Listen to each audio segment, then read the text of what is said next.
10 Things You May Not Know About Herbert Hoover. Check out 10 surprising facts about America's 31st president.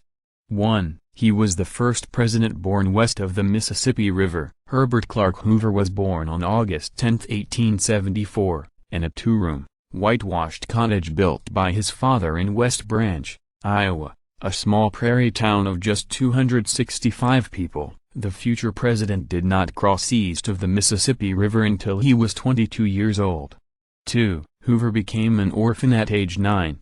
When Hoover was 6 years old, his father died of a heart attack while suffering a bout of pneumonia. A little more than 3 years later, Hoover's mother, Huldah, died from pneumonia and typhoid fever, which left young Oberty and his older brother and younger sister parentless. The 3 children were separated to live with Huldah's various relatives.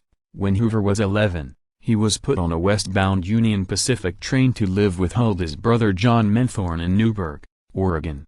3. He was a member of Stanford University's inaugural class. In 1891, Hoover enrolled in the new West Coast University founded by industrialist Leland Stanford. While the future president failed Stanford's entrance examination, the professor who administered the test admired his remarkable keenness and admitted him conditionally. Hoover had so little money that at times he lived in the barracks housing construction workers building the university. Hoover served as financial manager for Stanford's football and baseball teams, won election as treasurer, and met his future wife, Lou Henry, in geology class.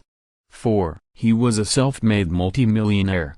Oh, if a man has not made $1 million by the time he is 40, he is not worth much, said Hoover, who rose from his humble origins to become a millionaire several times over. After graduating from Stanford in 1895 with a geology degree, Hoover took an engineering job with the British mining firm of Bewick, Moring & Company. He traveled the world locating lucrative mineral deposits, and by the age of 27, he had become one of the firm's 4 partners. He left the company in 1908 and soon had profitable business interests on every continent except for Antarctica. The wealthy Hoover donated his presidential salary to charity.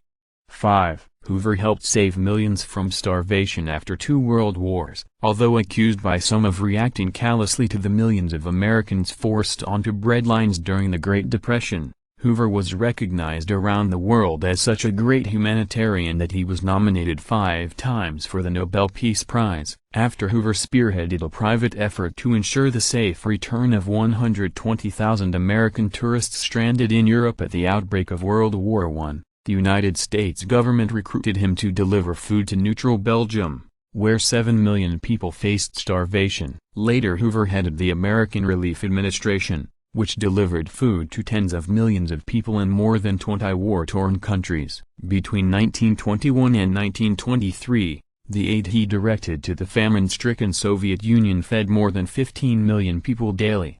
Oh, whatever their politics, they shall be fed! He declared to opponents who accused him of aiding communism. After World War II, Democratic President Harry Truman asked the Republican Hoover to circle the globe to coordinate efforts to avert a global famine.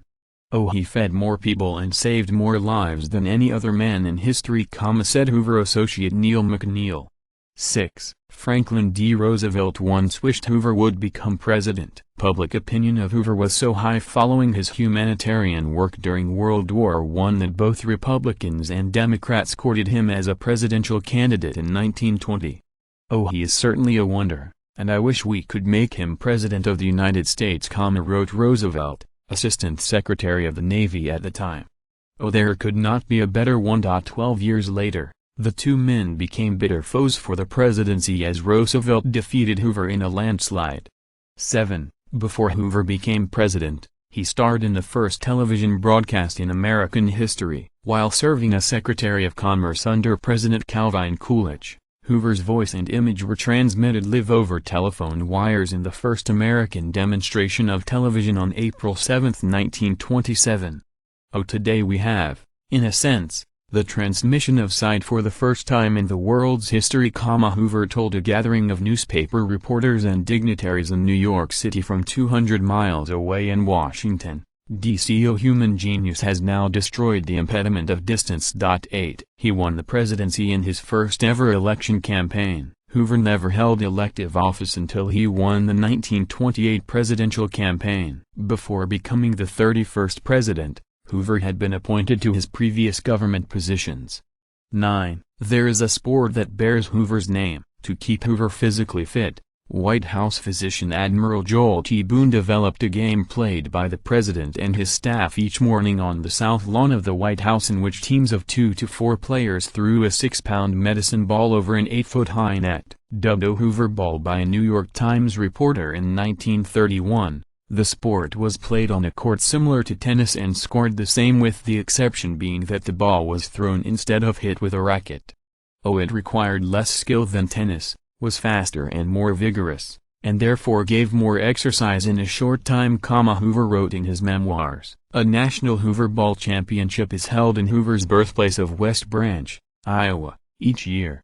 10. He was not invited to the dedication of Hoover Dam. The massive dam on the Colorado River that now bears Hoover's name was approved when he was Secretary of Commerce and was under construction while he was president. While the engineering marvel was originally proposed to be called Hoover Dam, Roosevelt's Secretary of the Interior Harold Ickes claimed Hoover had very little to do with the dam and changed its official name to Boulder Dam. When Roosevelt dedicated the dam on September 30, 1935, the administration did not invite Hoover to the ceremony, and the president did not even mention his predecessor in his speech. In 1947, President Harry Truman signed a law that restored the original name Hoover Dam. Access hundreds of hours of historical video, commercial-free, with History Vault. Start your free trial today.